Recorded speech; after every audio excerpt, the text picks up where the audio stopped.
Hi, welcome back to your channel. Like, subscribe, whatever. But guys, I'm here to talk about something that I've been delaying speaking about for a while. But again, I'm here to talk about extended family, if there's such a thing. Well, for now, I don't have much family. I'm the only child at Ekaya, and not spoiled. No, I was raised by my grandmother in a house full of different kids, so we were all raised by my grandmother at some point. And at one point in my life, there was like 4 or 5 children in my grandmother's house. That's fine, guys. I want to talk about how things have shifted. I'm going to try to make this video a bit short. I'm going to talk about how, well, I don't want to give the whole background story, but to sum it all up, there was this one person. I'm no longer related to that person. My mother and them are related to that guy. Now I stopped being related to this guy because of the bullying that I experienced while I lived with my grandmother. This person made sure that Impilo Yam Numakulam was living how. He just made sure that, you know what, I was very unwelcome. Everything he could do in his power to make sure I feel like I'm not worthy. In my own grandmother's house, when he found me in my grandmother's house. So what happened is he came to live with us while when I was already in high school. Now he was already in high school. He was about to finish high school. But guys, the bullying that I experienced is so much. It is so much that I ended up saying, "Bam, now I don't want to live with my grandmother anymore. I want to go live with my mother." Mind you, my mother lives with her husband. Yeah, my mother lives with her husband. Anyways, it's a story for another day. Maybe when I'm not feeling how I'm feeling, I'll explain about why is her husband, right?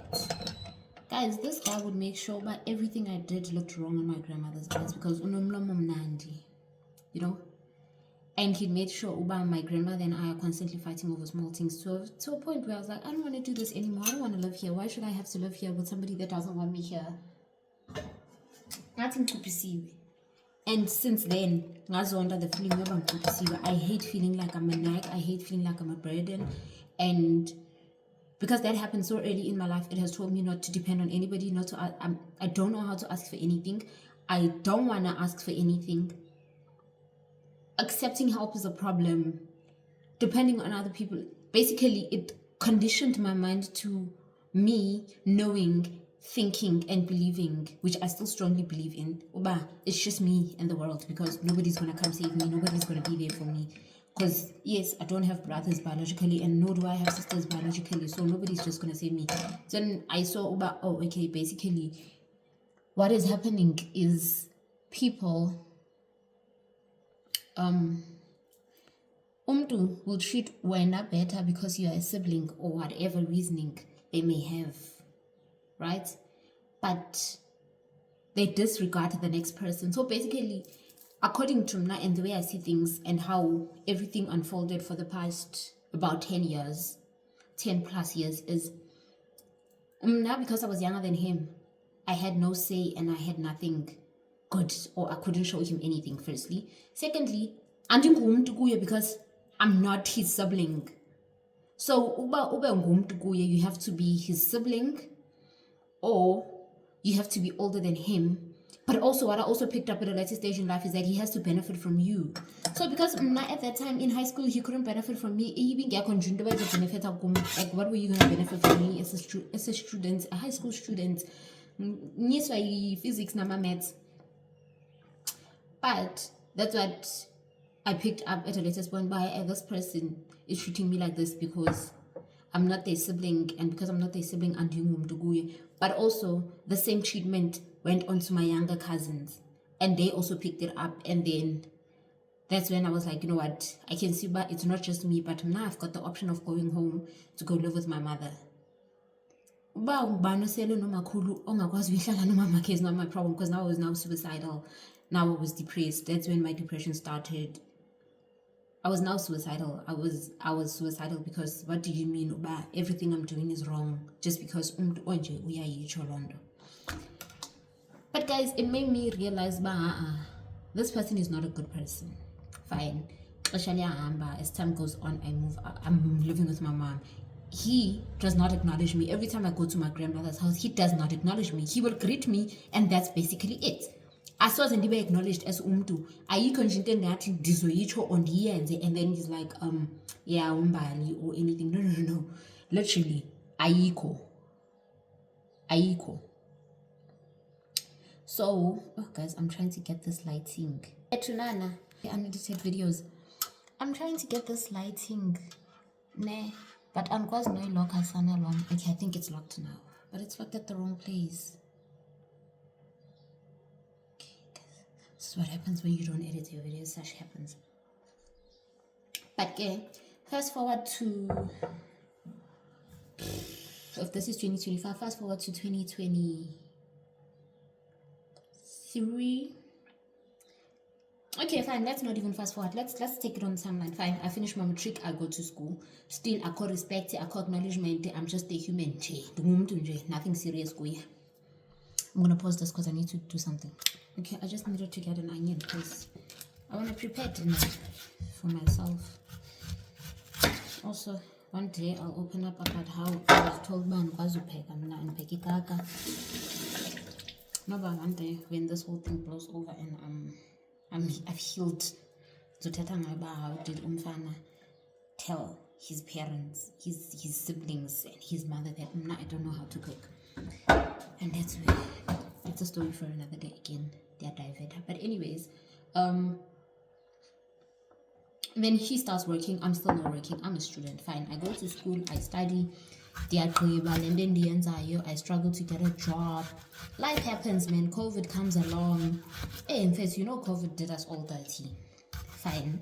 I'm at home. And me being at home, this person still does not acknowledge me, Sana. And at this point, I'm not this person, and some acknowledge it. I don't acknowledge this person as my family anymore, because what do you mean you're going to bully me for years, and then when something happens, you expect me to be there?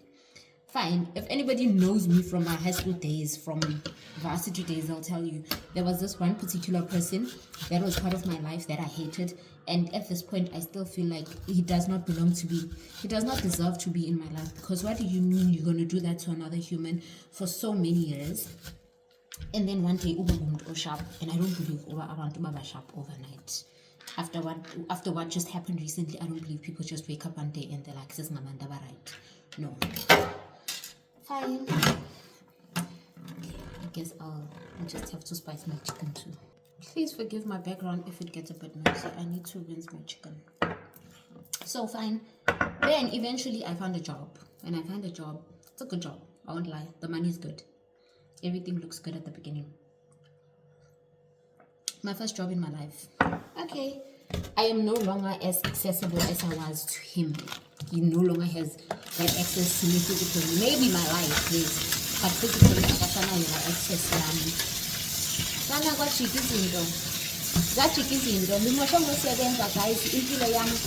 Once I started doing things for myself, my life changed. Of course, your life changes because you're not doing things for yourself. Maybe I changed even for Yena. All of a sudden, I was human now. I was good enough to be considered human. Now he would see me on corner and want to conversate now.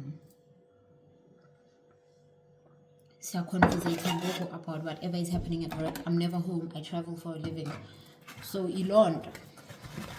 Then I moved out. And move out. You know what? Some people are very toxic. When I moved out in January. I moved to the West. Then I bought a car the same year. Around June, I bought a car. Guys, you know when you say, I don't know how to put it in English, but like from literally a nobody to a person. Like all of a sudden he could recognize me. All of a sudden he had my numbers to call me and text me, Uba, how are you? I'm just checking up on you because now I have a car. Mind you, I could say I was very young when I got my car. I was still in my mid-20s. When I got my car, I was in my mid-20s. So again, Goku, for him now, I'm a person, you know. Now he can recognize me. Now he knows me. Uba, that is my baby sister according to him. Sana. Then I lost my car last year. I lost my car. Everybody was like, "Oh my God, we're so sad for you. Hey, Vanna, it's such a sad thing that happened to you. Hopefully, you're gonna get a new car." Me being me, I'm like, "Yeah, I'll get a new car when I'm ready." Sharp. When I went to go buy the car, nobody knew about it. They just saw me pull up with a car. Again, I'm getting a new car whenever I want. So, now I'm well facing for my 7-8 months without a car, and then I happen to go home without a car. One weekend in Sekhaya, I don't have access to a car. My partner would always take me home whenever I wanted to go home. He would take me home basically. Yeah, every time I wanted to go home when I didn't have a car, then he dropped me off and then he come pick me up. Whether he drops me off at my mom's or at my parents, it didn't matter. He'd still come pick me up at either or I'd find a way to figure halfway and then he picks me up. If one of my cousins is coming up, is like going home, then I'm up. See that, ne? So this one time to Sekhaya, I don't have a car. No motor. At all. No car because I'm spending a couple of days at home. Now, how did I end up spending a couple of days at home? I'll explain. Sana. Bonisba abantu. People are not nice people. Because explain to me, Uba, why did this guy go from me being a person to me being nobody again? Now all of a sudden he's calling the shots. Now all of a sudden nothing I say makes sense. Now all of a sudden he does not regard me as a person anymore. All because I no longer have a car. Now, guys, please make it make sense to me. Uba, how did this happen? But I went from being a human because I had a car to not being anything. Like when I mean to not being anything, when I saw him the last time I was driving my partner's car, he has to come see where I live. And then I was like, oh, okay. He's like, no, I shouldn't worry. They'll make a plan on how to get there. I'm not stressed if you want to see where I live. I need to stop you. Sana. Guningi, but this made me realize, I was only human to this person because I had a car. So without a car, without any materialistic thing, so if I were to get a car, it would mean I'd go back to being human again. I'd receive calls again. I'd receive texts. He'd check up on me like he used to when I had a car. Now that I don't have a car, he doesn't call, doesn't text, doesn't check up on me. It's actually sad because that has programmed me to be a person that whenever somebody bullies me to a point, I'll allow bullying to happen, and then at a certain point I'm like, I'm not doing this anymore, I don't want to do this anymore, and I just let everything go. So which means even if I get bullied at work, I'll probably let the bullying go on until I can't handle it anymore, and then I just let that thing go. Mind if I let that thing go, if it means I get a better job somewhere else, then it would. Even if I love my job, I would have to leave because of a particular person. Because tell me, why did I leave my grandmother's house because of somebody else and how they treated me? Like, also, why Njingumtu just because of materialistic things? Why can't I be a person even when I don't have a car, even when I'm not driving, even when I'm unemployed? Why am I only a person because I've got these things? Also, the person that we are talking about is a couple of years older than me, is still living with my grandmother, does not have a car.